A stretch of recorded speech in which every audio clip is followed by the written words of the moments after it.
Olá, pedimos por gentileza que você se inscreva em nosso canal, ative as notificações para que você receba os avisos de novos conteúdos e, se puder, compartilhe para ajudar a divulgação desse trabalho. Muito obrigado.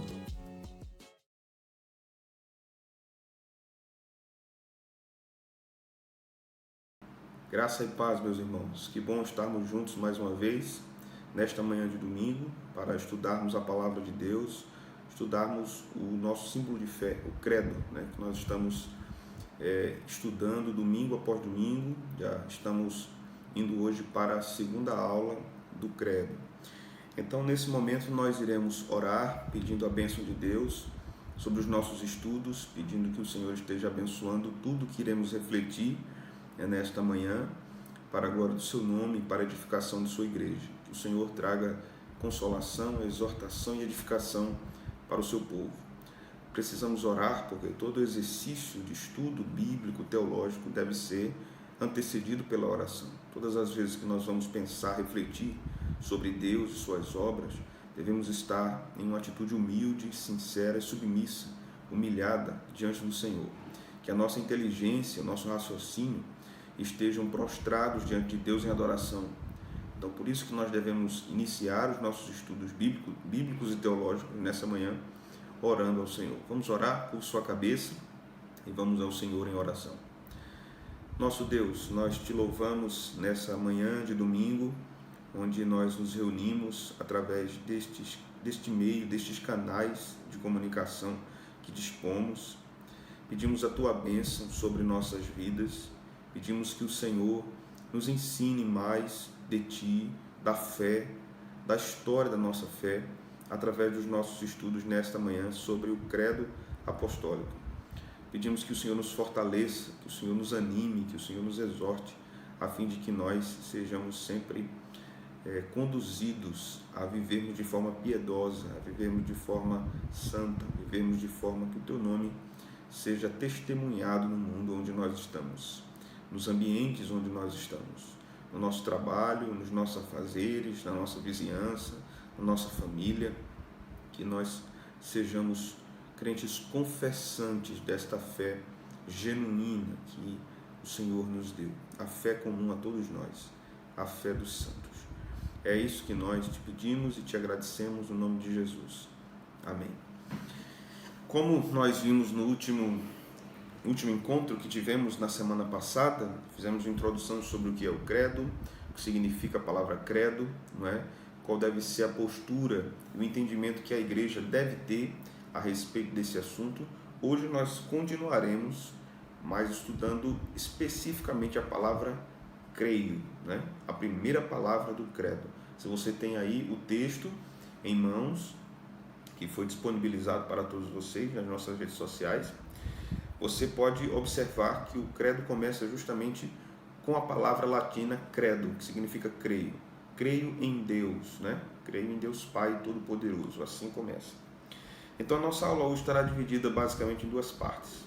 Faremos uma reflexão, um estudo desta palavra creio, ou credo, no início do credo, e faremos uma reflexão a respeito da natureza trinitária do credo. Já falamos isso brevemente na última aula, mas hoje nós iremos investigar um pouco mais a respeito da doutrina da Trindade. Então, este termo trinitário tem a ver com a Trindade, né? O credo tem uma estrutura trinitária, essa verdade do credo está baseada no Pai, no Filho e no Espírito Santo, na obra do Pai, na obra do Filho e na obra do Espírito Santo. Então nós somos ensinados no credo sobre o Deus Criador, o Deus Redentor e o Deus Consolador e Santificador da igreja, né? Que são as três pessoas da Trindade. Vamos esclarecer algumas coisas a respeito da Trindade, vamos falar um pouco sobre alguns textos bíblicos do Antigo e do Novo Testamento, sobre a doutrina da Trindade, né? E espero que seja enriquecedor para nós. Nós vamos iniciar nesta manhã examinando um pouco sobre examinando este termo credo, que está aqui sobre os nossos olhos, diante dos nossos olhos, né? A palavra creio em Deus. O que significa esta palavra creio para nós no credo? Ou, na verdade, o que significa esta palavra para o próprio credo? é necessário que nós entendamos, né? A primeira coisa que nós devemos considerar aqui é que há no credo uma confissão de que nós cremos na Trindade. Creio em Deus Pai, creio em Jesus Cristo e creio no Espírito Santo. Então o credo está nos conduzindo a uma confissão pública. Não é uma confissão para nós, é uma confissão para outros. Então o credo testemunha para outros em que Deus nós cremos. Nós cremos no Deus que é trinitário, no Deus que é trindade ou triuno. A palavra trinitário, trindade ou triuno significam a mesma coisa nesse contexto que nós estamos tratando a respeito de Deus. Então a primeira coisa que nós devemos considerar aqui é que o credo é uma confissão de crença na Trindade. Nós cremos na Trindade. Quem é Deus para nós? Deus é Pai, Filho e Espírito Santo. Este é o nosso Deus, um único Deus, né? Que subsiste em 3 pessoas, mas essas 3 pessoas são um único Deus, revelado nas Escrituras Sagradas do Antigo e do Novo Testamento.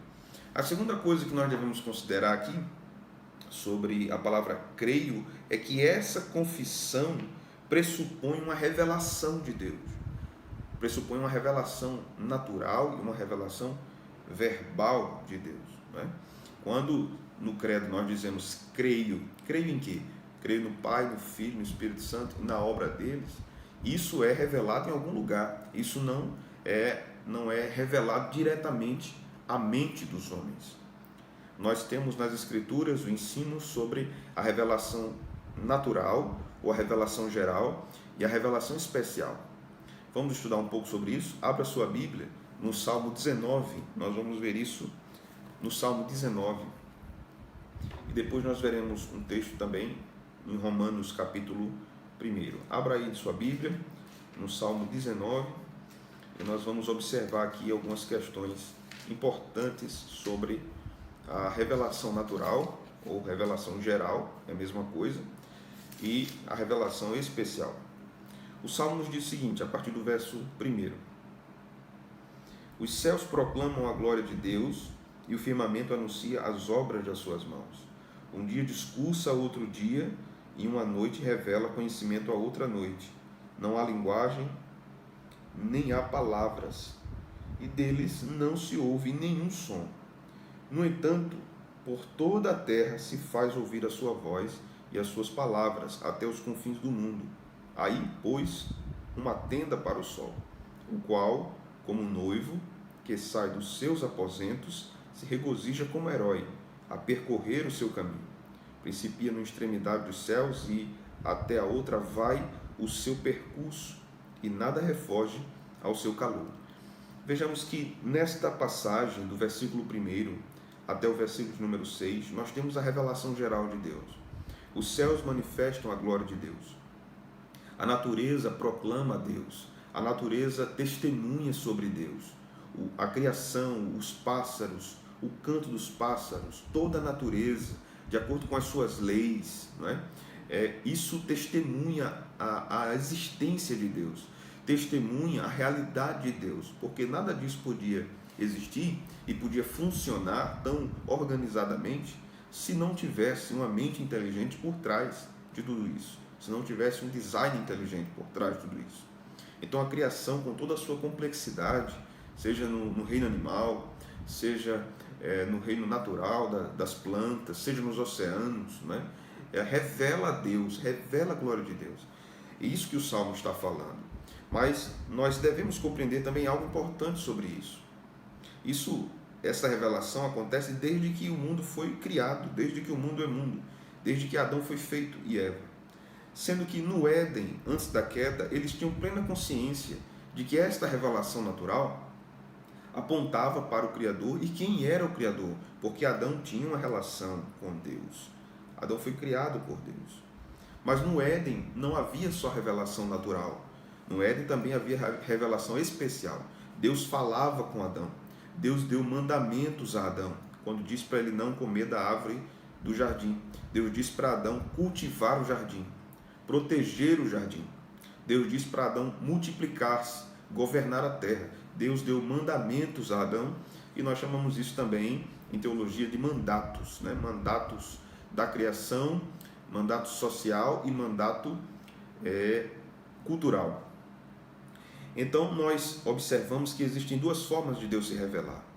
A forma natural, na natureza ou na criação, esse é um termo melhor, uma revelação de Deus na criação, e uma revelação especial, que é através da fala de Deus, através da revelação verbal, quando Deus traz orientações ao seu povo, não é? Então, o Salmo 19, do verso 1 até o verso número 6, nos fala da revelação geral. Mas perceba que esta revelação não diz quem é o Deus do seu povo, quem é o Deus que governa todo o mundo, quem é o Deus da igreja. Apenas diz que Deus existe, que os céus manifestam a glória de Deus. Isso quer dizer que a revelação geral não pode ser compreendida pelo homem caído, pelo homem afastado de Deus, sem a revelação especial. É necessário que haja revelação especial. E hoje a revelação especial está em nossas mãos, como a Escritura Sagrada. O que Deus disse para o seu povo está na Escritura Sagrada. Por isso que ela deve ser ensinada, pregada, vivida pelo povo. É a revelação especial que rege a forma que nós cantamos, que rege a forma que nós oramos, que rege a forma que nós pregamos, né? Rege a forma que nós vivemos, ou devemos viver. Então, do versículo 7 em diante, desse Salmo 19, nós iremos ler aqui: a lei do Senhor é perfeita e restaura a alma. O testemunho do Senhor é fiel e dá sabedoria aos simples. Os preceitos do Senhor são retos e alegram o coração. O mandamento do Senhor é puro e ilumina os olhos. O temor do Senhor é límpido e permanece para sempre. Os juízos do Senhor são verdadeiros e todos igualmente justos. Veja o versículo 10. São mais desejáveis do que ouro, mais do que muito ouro depurado, e são mais doces do que o mel destilado dos favos. Além disso, por eles se admoesta o teu servo em os guardar a grande recompensa. Quem há que possa discernir as próprias faltas? Absolve-me das que me são ocultas. Também da soberba guarda o teu servo, que ela não me domine. Então serei irrepreensível e ficarei livre de grande transgressão. As palavras dos meus lábios e o meditar do meu coração sejam agradáveis na tua presença, Senhor, rocha minha e redentor meu. Então veja que aqui a revelação especial, onde há orientações da fala de Deus para o seu povo. A revelação especial, repito, para nós hoje está registrada na palavra de Deus. Aqui é o registro da revelação especial de Deus, as Escrituras Sagradas. Então o credo, quando nos diz creio, ele só pode crer nessa verdade a respeito da Trindade, do Pai Criador, do Filho Salvador, do Espírito Santo Santificador e Consolador, por causa da revelação especial. Porque pela revelação geral, o homem caído não pode compreender nem saber quem é esse Deus, porque o seu pecado o impede desse conhecimento. Vamos ver um outro texto? Está em Romanos, capítulo 1, Epístola de Paulo aos Romanos, capítulo 1, é um texto clássico, quando nós tratamos também sobre a questão da revelação geral, não é? Nós lemos aqui no versículo 18 do capítulo 1 em diante, diz o seguinte: a ira de Deus se revela do céu com toda a impiedade e perversão dos homens que detêm a verdade pela injustiça. Porquanto o que de Deus se pode conhecer é manifesto entre eles, porque Deus lhes manifestou. Porque os atributos invisíveis de Deus, assim como o seu eterno poder, como também a sua própria divindade, claramente se reconhecem desde o princípio do mundo, sendo percebidos por meio das coisas que foram criadas. Tais homens são, por isso, indesculpáveis. Porquanto, tendo conhecimento de Deus, não glorificaram como Deus, nem lhe deram graças, antes se tornaram nulos em seus próprios raciocínios, obscurecendo-se-lhes o coração insensato, inculcando-se por sábios, tornaram-se loucos. Veja que o texto de Paulo vai nos dizer que a ira de Deus se manifesta dos céus. O texto de Paulo vai nos dizer que Deus é conhecido por aqueles que não são crentes, conhecido através da revelação geral, porque ela testemunha sobre Deus, mas essa não é uma revelação que possa salvar o homem caído. Somente a revelação especial faz isso. A revelação geral não pode fazê-lo.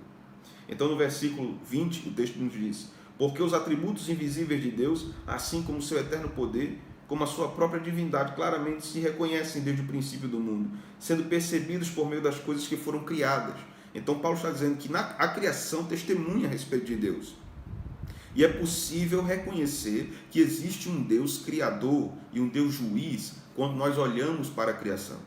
É possível reconhecermos que existe uma moral estabelecida por esse Deus, que existe um padrão para a existência estabelecida por esse Deus. Por isso que nós somos seres morais, não é? Nós temos o senso do certo e do errado. João Calvino vai nos dizer que nós temos a semente da religião, não é?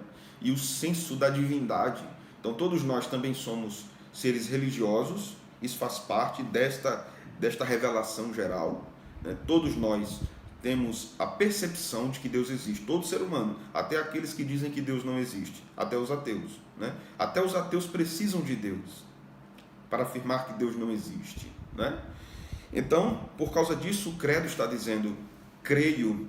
Então, o que pressupõe esta afirmação é a crença na revelação de Deus, é a crença de que a Bíblia é a palavra de Deus. Então, para dizer que creio no Pai, no Filho e no Espírito Santo, eu preciso crer na Bíblia. Então, esta passagem do credo, essa palavra específica do credo, pressupõe a revelação registrada nas Escrituras Sagradas.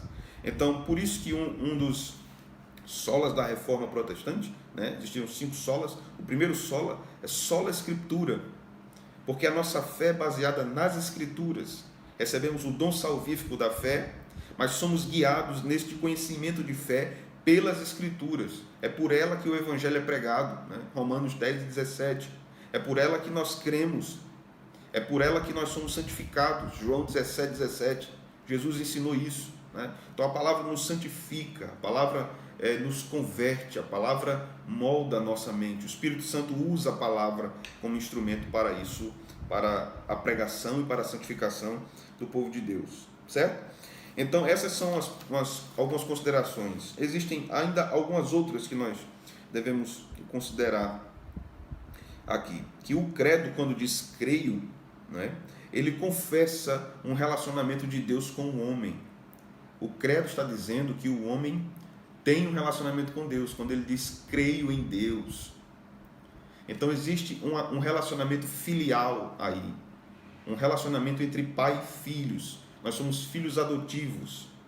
Então o credo não apenas pressupõe que nós cremos na Bíblia, o credo também pressupõe, quando nós dizemos creio, que nós temos um relacionamento com Deus, que nós somos filhos de Deus, que nós fomos salvos por Jesus Cristo, santificados pelo Espírito Santo, né? O credo também nos diz aqui algo muito importante. Não significa um ato isolado de fé, quando nós dizemos creio em Deus. Não é um ato individual de fé, não é cada um por si. Quando a palavra creio é invocada no credo, é colocada no credo, né, que nos estimula, nos incentiva a confessarmos isso, creio, também é um compromisso com a igreja. Porque creio no Pai, creio no Filho, creio no Espírito Santo.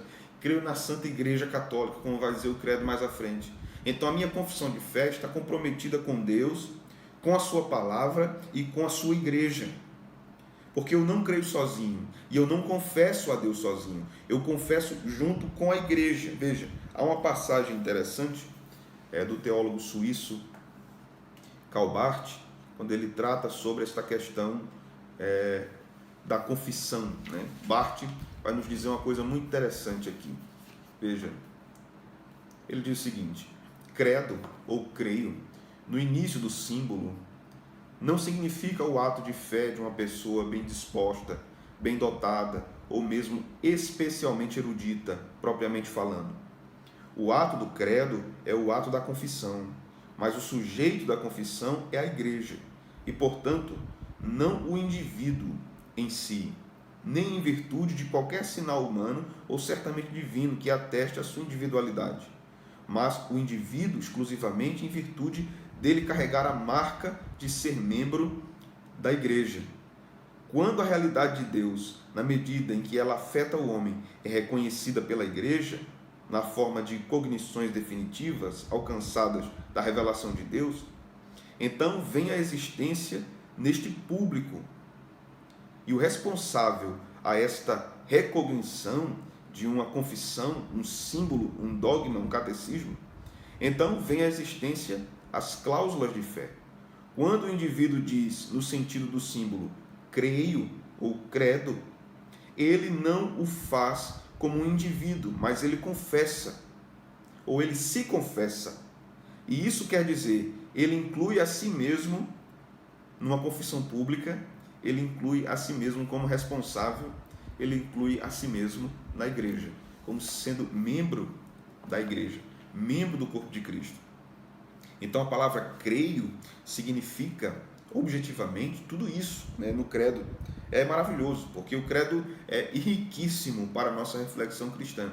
Não podemos exercer uma fé cristã sem termos esse compromisso com a Escritura, com o Deus da Escritura, o Deus que a Escritura revela, não um Deus que eu imagino, não um Deus que eu crio, não um Deus que eu acho que é verdadeiro, né? Não um Deus que eu idealizo como sendo apenas bondoso e amoroso, ou um Deus que eu idealizo que ele é apenas juiz, né? Que está pronto a julgar todos os homens.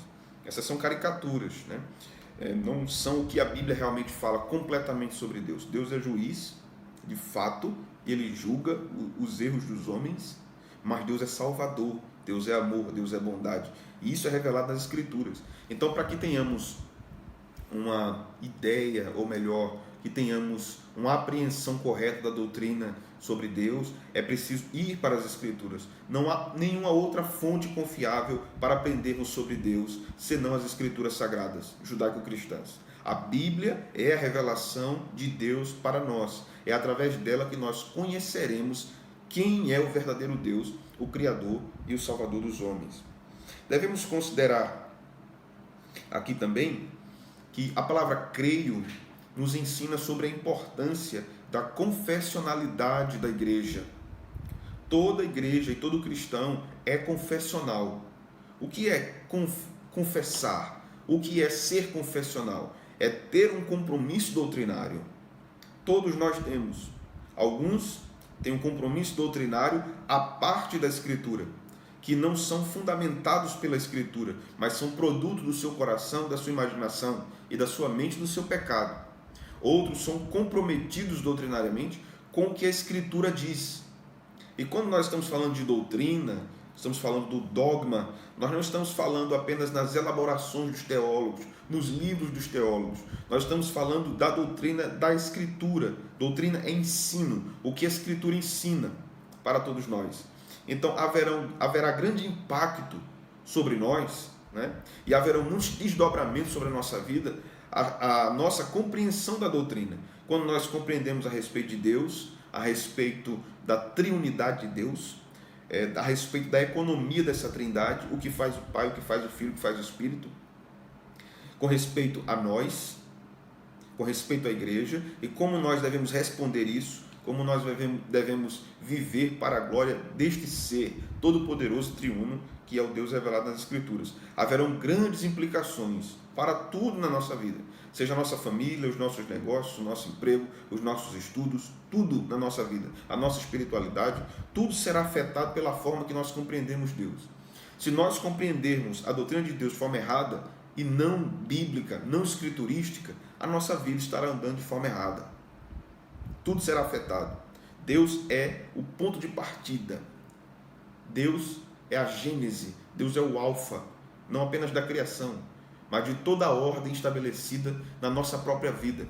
Então, quando Deus está em nossa vida, quando Deus é a gênese da nossa vida espiritual, Ele ilumina as nossas trevas, Ele ordena as nossas trevas. O Espírito que pairava sobre a face das águas, paira sobre as nossas trevas e traz luz, traz ordem, santifica a casa. Quando Deus habita em nós, quando nós o temos como nosso Salvador, quando nós o confessamos como nosso Deus, não é? Então consideremos aqui também que o credo, ou a palavra creio, também aponta para nós a respeito do compromisso que nós temos com a obra missionária. Sim, com missões. O credo tem a ver com missões. Porque o credo, quando eu digo creio, eu não estou dizendo para mim, não é um reconhecimento da minha fé para mim mesmo. Quando eu digo creio em Deus Pai, creio em Jesus Cristo, creio no Espírito Santo, eu estou dizendo para o mundo que não tem fé, para o mundo que não conhece Deus, para o mundo que não foi salvo, para o mundo que é ensurdecido pelo seu pecado e que precisa ter os seus ouvidos destapados pela pregação do Evangelho. Precisam ouvir a voz do Senhor dizendo: Efatá, abre-te, para escutar a verdade. Conhecendo a verdade, serão libertos pela verdade. Jesus nos ensina isso. Se o Filho de Deus liberta os homens do pecado, então eles verdadeiramente serão livres. Então o credo é uma proclamação missionária, é uma fundamentação teológica e bíblica para a própria obra missionária. É nesse Deus que nós cremos, no Deus que se revelou nas Escrituras, no Deus que nos deu a Ele mesmo através de seu Filho, morrendo por nós na cruz para nos salvar. E as Escrituras que falam isso. No Deus que revela que nós somos pecadores, que julga o pecado dos homens. E a única forma de ser salvo disso é através de Jesus. Por isso que o credo é trinitário. Mostra Deus criando, Deus salvando e Deus santificando os homens. Então, dadas essas questões aqui, nós iremos considerar mais um texto sagrado com respeito da importância doutrinária deste termo crer, quando nós falamos que cremos em Deus. Eu queria que você abrisse comigo em Atos capítulo 2, versículo 42.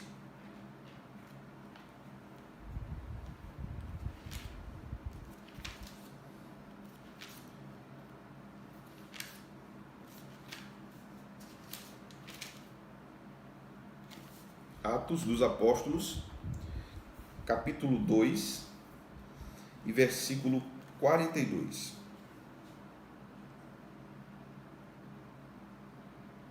Diz o seguinte: e perseveravam na doutrina dos apóstolos, na comunhão, no partir do pão e nas orações. Em cada alma havia temor, e muitos prodígios e sinais eram feitos por intermédio dos apóstolos. Todos os que creram estavam juntos e tinham tudo em comum. Não é? E aqui nós conhecemos o restante da passagem, que diz que eles vendiam suas propriedades, depositavam aos pés dos apóstolos para socorrer os mais necessitados. O que nós vamos trabalhar aqui nessa ocasião é o versículo 42, que nos diz que a igreja perseverava na comunhão, perseverava nas orações, perseverava nas refeições comunitárias. Mas perceba que antes desta perseverança, desta constância, desta luta em permanecer em comunhão, em permanecer nesses momentos tão agradáveis de partilhamento de comida, a igreja comia junto ali, né, as suas refeições e nas orações. Antes de tudo isso, antes de perseverar em tudo isso, a igreja persevera na doutrina. Porque é a doutrina que vem primeiro. Perseverando na doutrina, então a igreja vai perseverar na comunhão, no partir do pão e nas orações. Porque é a doutrina que ensina a igreja sobre a importância da comunhão, a importância da oração, a importância dos sacramentos, é a doutrina. E a doutrina está nas Escrituras. E é isso que o credo está falando. Eu creio em Deus Pai, porque as Escrituras me dizem quem é Deus Pai. Eu creio no Deus Filho, porque as Escrituras me dizem quem é Deus Filho. Eu creio no Espírito, porque as Escrituras me dizem quem é o Espírito. Então, por isso que a Escritura vai me guiando, a Escritura vai me doutrinando, a Escritura vai me levando para o centro da vontade de Deus, que é boa, perfeita e agradável. Então, a confissão do credo é extremamente importante. Extremamente importante. Por isso que eu disse na última aula que nós devemos desfazer todo preconceito contra este símbolo de fé da igreja, contra este documento. Isto é um documento da igreja. Isto são verdades contidas na própria Escritura Sagrada para o nosso crescimento, para a nossa edificação. Não tem nada no credo que não esteja nas Escrituras. Está nas Escrituras. Nós vamos, em todas as aulas, estudar um pedacinho do credo para irmos compreendendo essas verdades que estão contidas nas Escrituras Sagradas, né? Então, a importância aqui da própria obra missionária refletir a respeito dessas verdades. Nenhum missionário pode ser missionário se ele não está preocupado com as verdades de Deus. Ele não vai para um campo para negociar a mensagem. Ele não vai para falar o que está no seu coração, para o coração do povo. Ele vai falar o que Deus disse. Ele vai aplicar as verdades de Deus àquela realidade cultural, temporal, histórica.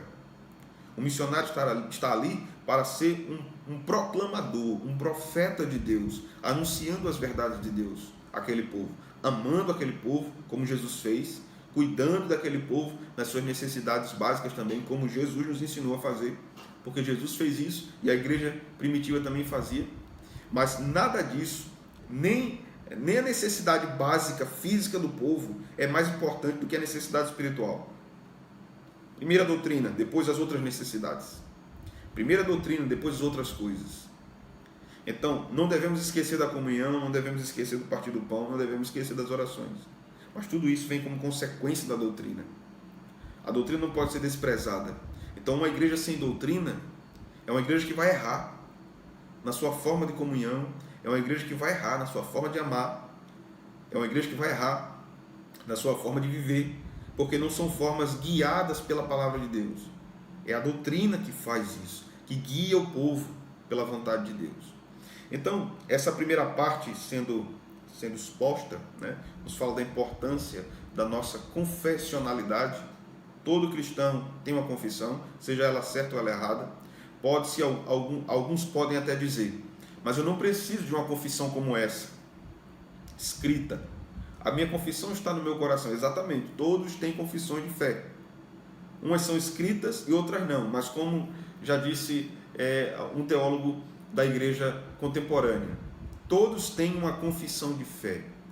A questão é que a confissão de fé que está escrita, nós podemos examinar.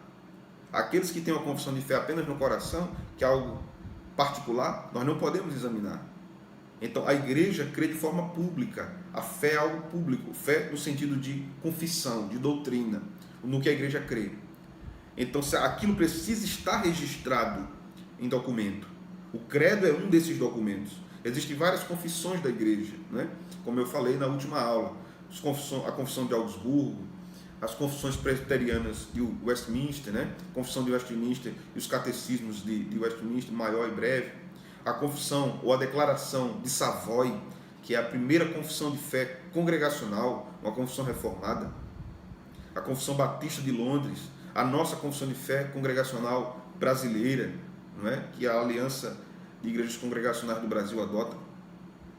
Então, as igrejas têm confissões de fé, e esses documentos escritos são importantes para que o seu povo, para que o nosso povo saiba no que crê, no que as Escrituras dizem a respeito da nossa fé, do nosso conhecimento a respeito de Deus.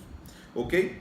Dito isso, nós vamos dar continuidade à segunda parte agora da nossa aula, e vamos tratar um pouco sobre a doutrina da Trindade, que é o fundamento do credo. O credo está fundamentado nessa doutrina, ou melhor, toda a teologia cristã está fundamentada na Trindade. Toda a elaboração teológica do cristianismo está fundamentada na Trindade. Sem a Trindade, nós não temos cristianismo. Sem a Trindade, nós não temos igreja. Sem a Trindade, nós não temos a Escritura, não temos a revelação de Deus. A Trindade é o fundamento de todas as coisas. Então, primeiro nós devemos considerar algumas questões a respeito da Trindade. Vamos observar alguns textos bíblicos que nos falam sobre isso também. A primeira questão que nós devemos responder é um questionamento que algumas pessoas fazem. Há alguns grupos religiosos, como Testemunhas de Jeová, por exemplo, que dizem que eles não creem na Trindade e dizem que a palavra Trindade nem está na Bíblia. Então, como podemos crer numa doutrina que a palavra não está na Bíblia? Consideremos isso. A primeira coisa que nós devemos considerar quanto a essa indagação é que a própria palavra Bíblia não está na Bíblia, e nem por isso nós deixamos de crer. A palavra Trindade é uma palavra técnica, é uma palavra teológica. Esta palavra não se encontra nas Escrituras, mas foi um teólogo chamado Tertuliano, no final do segundo século da era cristã, que deu esse designativo, e isso pertence à igreja e foi adotado no Concílio de Nicéia em 325 depois de Cristo. Então, não é porque a igreja reconhece ou denomina este nome para a doutrina da Trindade que não estava na Bíblia. Pelo contrário, a igreja chega a essa conclusão e articula essa doutrina, pensa, reflete, escreve credos sobre essa doutrina, porque ela está nas Escrituras. Então, à medida que as heresias iam acontecendo na igreja, surgindo na igreja, desde o primeiro século, a igreja ia refinando sua crença. A partir do segundo século, depois da morte dos apóstolos, nós vamos ver a igreja intensificando ainda mais o seu pensamento teológico para dar resposta a essas questões contrárias às Escrituras, para dar resposta a livros falsos que estavam surgindo e se dizia que eram livros apostólicos ou eram livros divinamente inspirados. Então a igreja precisava saber no que ela cria, precisava conhecer a doutrina, porque naquele período havia muita perseguição e muitos crentes estavam morrendo. Então era preciso que os crentes soubessem qual era a verdade a respeito de Deus, para que não estivessem morrendo por uma mentira. Por isso eles eram testemunhas, mártires da igreja cristã. Eles estavam prontos a testemunhar até a morte, a testemunhar com respeito à verdade, não com respeito à mentira. Por isso que é importante nós termos conhecimento da sã doutrina. Vamos ler alguns textos bíblicos para refletirmos um pouco sobre a questão da Trindade. Vamos ler em Gênesis capítulo 1. Gênesis capítulo 1, versículo 1 até o versículo de número 3.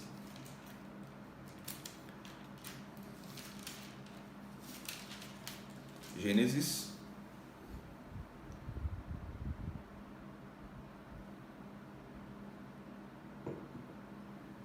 capítulo 1, do versículo 1 ao versículo 3.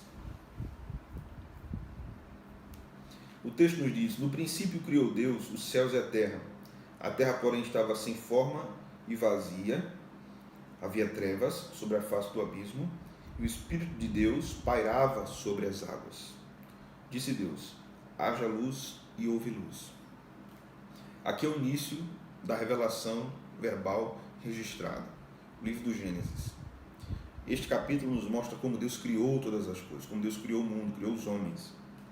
Esse texto nos mostra que aqui nós temos Deus Criador, nós temos o Espírito pairando sobre a face das águas e nós temos a palavra de Deus trazendo o mundo à existência. E nós temos o Espírito aqui presente para ordenar esse mundo que veio à existência. Então, esse texto nos mostra a presença da Trindade. O Deus Trino está trabalhando aqui.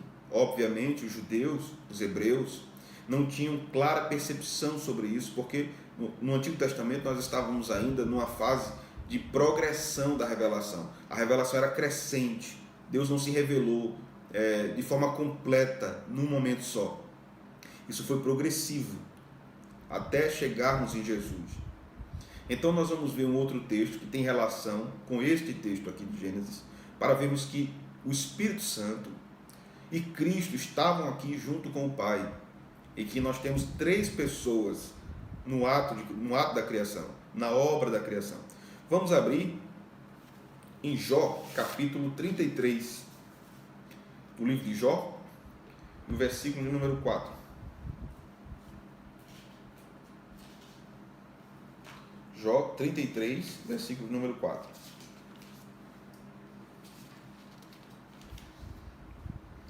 O texto vai nos dizer aqui: o Espírito de Deus me fez, e o sopro do Todo-Poderoso me dá vida. O Espírito de Deus me fez. Então, o Espírito Santo é o Espírito Criador também. O Espírito Santo que estava pairando sobre a face das águas, o Espírito de Elohim, né? É o Espírito que fez o homem, que fez todos os homens. Então, o Espírito Santo também está presente na obra da criação. Vejamos um outro texto que está em João, capítulo 1 de João, versículo 1.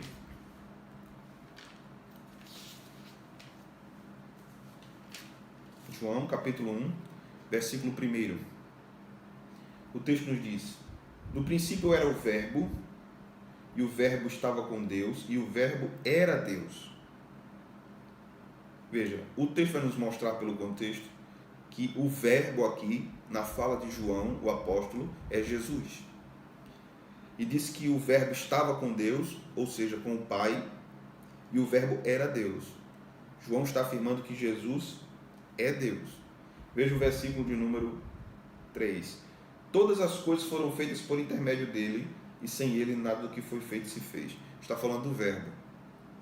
Então está dizendo que o verbo criou.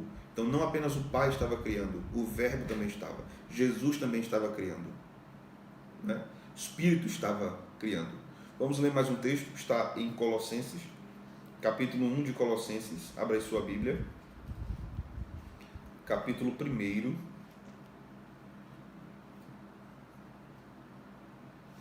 de Colossenses. Vamos ler o versículo de número 16.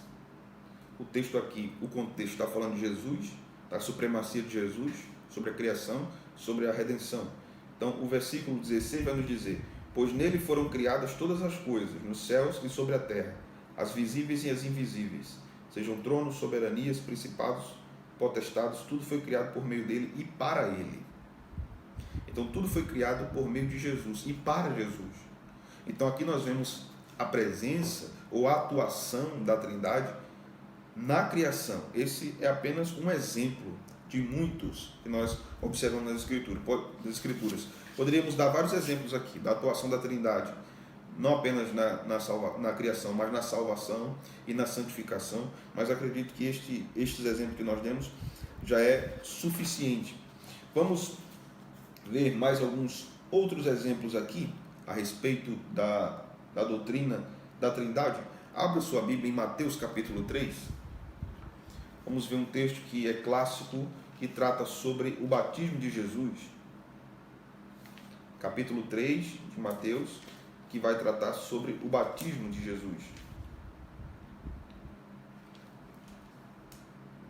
Versículo 13. Vamos ler do 13 até o 17. Por este tempo, dirigiu-se Jesus da Galileia para o Jordão, a fim de que João o batizasse. Ele, porém, dissuadia, dizendo: eu é que preciso ser batizado por ti, e tu vens a mim? Mas Jesus lhe respondeu: deixa por enquanto, porque assim nos convém cumprir toda a justiça. Então ele o admitiu. Batizado Jesus, saiu logo da água, e eis que se abriram os céus, e viu o Espírito de Deus descendo como pomba, vindo sobre ele. E eis uma voz do céu que dizia: este é o meu Filho amado, em quem me comprazo. Então aqui nós temos a pessoa do Pai, a pessoa do Filho e a pessoa do Espírito Santo. Então nós não devemos confundir as pessoas. O Pai não é o Filho, o Filho não é o Pai. O Pai é o Pai, o Filho é o Filho e o Espírito é o Espírito. Aqui nós podemos ver isso nesse texto. Então quem morre na cruz é o Filho, não é o Pai e não é o Espírito. Quem está conosco hoje, com a igreja, é o Espírito Santo. A presença do Pai e do Filho estão conosco através do Espírito Santo. Mas são pessoas distintas. Por serem três pessoas que são um único Deus, não há nada que um faça que o outro não saiba. Não há nenhum lugar em que uma das pessoas esteja que o outro não esteja, porque eles são o único Deus. Mas existem funções na Trindade que são diferentes. Nós chamamos isso de Trindade econômica, porque trata sobre a administração da obra de salvação. Então, por exemplo, como eu disse, não temos o Pai morrendo na cruz, mas o Filho morre na cruz. Não é o Pai que se torna homem, mas o Filho que se torna homem. Então nós temos ações diferentes para a administração da obra da salvação. Na teologia cristã, nós chamamos isso de as operações da Trindade para a salvação. É importante conhecermos isso, é importante sabermos isso. Então, esses são alguns textos que nós observamos nas Escrituras que vão tratar sobre a doutrina da Trindade e sobre a palavra creio, que é uma palavra que demonstra a confessionalidade da igreja. O que a igreja crê? A primeira coisa que nós aprendemos é que a igreja crê na Trindade. A partir disso, nós vamos compreender todas as coisas. a partir das verdades na Escritura, que Jesus é Salvador, que é mostrado no credo, nós vamos também partir do pressuposto que, se precisamos de um Salvador, é porque somos pecadores. Então, indiretamente, né, implicitamente, o credo vai tratar sobre a doutrina do pecado. O credo vai tratar sobre a doutrina do pecado. O credo vai tratar sobre o juízo final, então também está tratando sobre a doutrina do pecado. O credo vai falar sobre a igreja, a importância da comunidade, porque é obra do Espírito. A igreja católica espalhada pelo mundo todo, ou a igreja universal, né? É melhor usar a igreja católica, né, do que a igreja universal. Está espalhada pelo mundo todo. Então são ações de Deus, do Deus Trino, Pai, Filho e Espírito Santo. Vamos a algumas aplicações aqui para a nossa instrução, para nosso crescimento espiritual. A doutrina da Trindade é de fundamental importância para a igreja, porque nós observamos nessa doutrina que Deus não é solitário, que Deus subsiste em 3 pessoas, o Pai, o Filho e o Espírito Santo. Então Deus vive em comunidade, desde toda a eternidade. Então nós não fomos criados para vivermos em isolamento de outras pessoas. Por isso que nesse momento que nós estamos vivendo, de pandemia, nós entramos muitas vezes em colapso com as nossas emoções, porque nós precisamos ver pessoas, precisamos estar com pessoas. Perceba como nós sentimos falta de um abraço, como nós sentimos falta de entes queridos, de parentes que nós não podemos ver, porque nós somos criados seres comunitários. Por isso que a igreja é importante para nós. Estarmos em comunhão, estarmos juntos, estarmos adorando ao Senhor juntos, ou fazendo qualquer outra coisa juntos, louvando ao Senhor nas nossas ações, nos nossos trabalhos. Isso é a comunhão. Então nós precisamos da igreja. Todo aquele que é servo de Deus, filho de Deus, é parte da igreja. Não tem como não ser. Então não existem cristãos sozinhos. Todo cristão está na igreja de Deus. Todo cristão precisa de uma igreja local para congregar, para ali frutificar, para ser pastoreado, para dizer junto com todo aquele povo da sua congregação: creio, confesso no Pai, o Filho e o Espírito Santo, testemunho a respeito do Pai, do Filho e do Espírito Santo. Então nós precisamos da igreja. A igreja é uma bênção de Deus para nós. Uma outra coisa que nós devemos considerar aqui, podemos fazer uma aplicação em relação à família. A família. Nós temos 3 pessoas na Trindade que têm funções diferentes, que são da mesma essência e têm os mesmos atributos, mas são pessoas diferentes. Numa casa, a posição de um pai é diferente da posição de uma mãe. Ele é colocado como cabeça, como líder, mas isso não torna a esposa inferior, não torna ela escrava do seu marido ou da sua família. A posição, a economia da família é baseada na Trindade. O filho não é menor do que o pai, porque ele morre na cruz. Mas aquilo foi uma atribuição para o filho, aceita pelo filho em pacto, o pacto da redenção, para o desenvolvimento da administração dessa obra de redenção. Então, o filho ocupa um lugar distinto do pai na obra da redenção, mas isso não faz o filho menor que o pai. Então, em casa, a esposa deve ser tratada com dignidade, com honra e com amor. Assim, a esposa deve tratar o marido com dignidade, com honra e com amor. Os filhos devem amar, os pais devem amar os filhos e não irritá-los, para a glória do nome do Senhor, para que Deus seja glorificado, e o nome de Deus seja invocado não apenas por palavras, mas por ações dentro da casa. Então Deus nos deu uma família, porque Deus vive de forma familiar, Deus subsiste de forma familiar, o Pai, o Filho e o Espírito Santo. Então que nós possamos guardar isso no nosso coração, aplicar a nossa vida, que sejamos melhores crentes, melhores pais, as irmãs sejam melhores mães, sejamos melhores filhos, sejamos melhores patrões, melhores funcionários, para a glória de Deus, confessando que nós cremos neste Deus, Todo-Poderoso, Sábio e Salvador. Que Deus nos abençoe, irmãos. No próximo domingo nós estaremos de volta. Um abraço, até mais.